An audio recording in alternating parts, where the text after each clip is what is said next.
Doctor साहब ओम शांति। आज बाबा ने कहा है, मीठे बच्चे ज्ञान की बुलबुल बन आप समान बनाने की सेवा करो।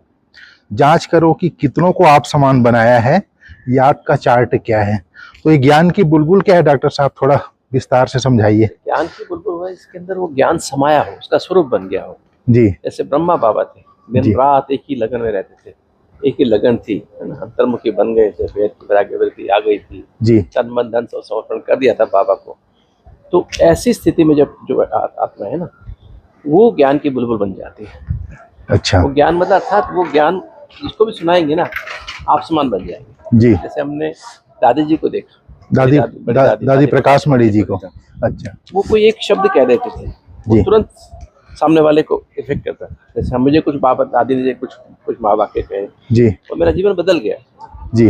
मतलब मैं भी उनके जैसा मेरे अंदर धारणा आने लगी जी। ऐसे ही जैसे दादी ने जो भी दादी कह देती थी, 1-1 लाख का प्रोग्राम करो ना, ऐसे गाँव की सेवा करो, और वो लाख सब कुछ सिद्ध हो गया ना जी। तो मतलब हमारी जो है एक हमारी वाणी में तभी सिद्धि आती है जब बाप समान बन करके, बाप से कंबाइंड होकर के हम विदेही और अश्लील स्थिति में स्थित होकर के जब बाबा की बातों को सुनते हैं और प्रैक्टिकल धारणा में लाते हैं जी, तो हम ज्ञान की बुलबुल बन जाते हैं। और ऐसी बुलबुल जो होती है वो बहुत मीठा बोलती है, उनकी मिठास दूसरों को असर करती है, उनका जीवन भी परिवर्तन जी।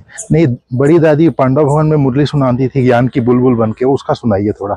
हाँ, दादी जब इस ज्ञान की मुरली जब मुरली सुनाती थी पांडव भवन में, ओम शांति भवन में, दादी जिस तरह का मुरली का पॉइंट होता था, जैसे अशरीरी बनने की बात थी तो दादी अशरीरी, सारी क्लास अशरीरी बन जाती थी, विदेही बनने की बात विदेही बन जाते थे, फरिश्ता तो सब फरिश्ते जैसे उड़ने लगते थे जी। मतलब क्योंकि उस भाव में भर करके उस स्थिति में स्थित होकर दादी मुरली सुनाती थी, उसका स्वरूप बन के मुरली सुनाती थी जी। तो हमारे अंदर मैंने देखा प्रैक्टिकल जीवन पर परिवर्तन होता था जी। और हमें रियल में फील होता था कि दादी जैसी मुरली को सुनाने वाला आया ही नहीं उसके बाद।